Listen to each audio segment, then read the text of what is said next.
Hello, I'm Rashi Goyal and I'm legal intern at Lexis & Company. In today's video, I'll be talking about parole. So, what is parole? Parole is the release of prisoner either temporarily for a special purpose or completely before the expiry of sentence on the promise of good behavior. Such a promise is known as word of honor, which is provided in the parole order. So, parole is basically a tool for social rehabilitation of the prisoner, and it is a major correctional process in jail reforms. So, for more understanding, let's discuss its objective. The main objective to release the prisoner on a leave is to enable the prisoner to maintain continuity with his family life and other family matters.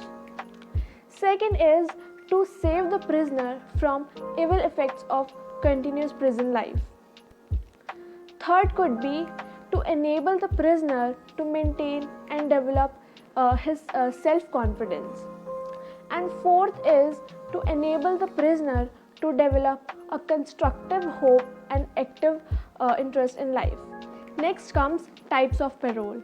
So there are two types of parole, regular parole and custody parole.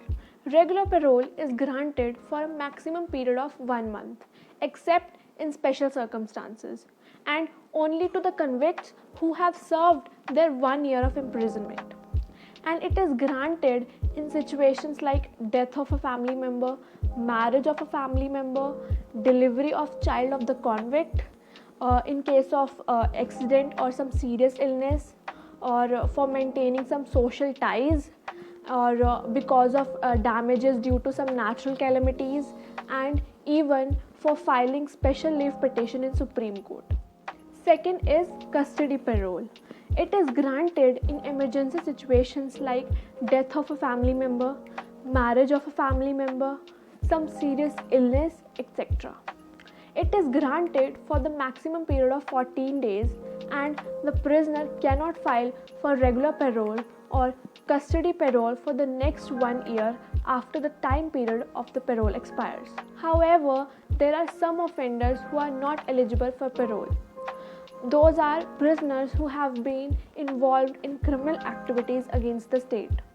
Second, prisoners who are threat to the national security. Third, prisoners who are not the citizens of India. And fourth, prisoners who are convicted of multiple murders or rape. Now, let's talk about procedure of parole. First step is the inmate, after finishing the mandatory prison period, files a petition for parole. Second is the prisoner authority then inquires for a statement from the police station where his arrest was made. In third step, the statement is then verified. Then next, they check if the reason for parole is medical emergency or not. And if it is a medical emergency, then the relevant medical records and certificates are verified. After that, the final report is then submitted to Deputy Secretary, State Government, or Inspector General of Prisons. And lastly, the competent authority then takes the decision on the parole. Last is violation of parole. The offender of parole is expected to follow some rules known as conditions or terms of parole. If the offender fails to follow such conditions, then he is said to have violated the conditions of parole. And such violation results in imprisonment, revocation of parole, modification of conditions, or imposition of structured sanction, where it means jail time, house arrest, community service, or even electronic surveillance. Parolees are accused of violating the parole conditions, then they are entitled to the hearing before the parole board. The parole board then decide whether to dismiss or revoke their parole, and what are the consequences they have to pay. Thank you everyone for watching my video. I hope you guys liked it, and if you did, please give it a thumbs up and share it with your friends and family.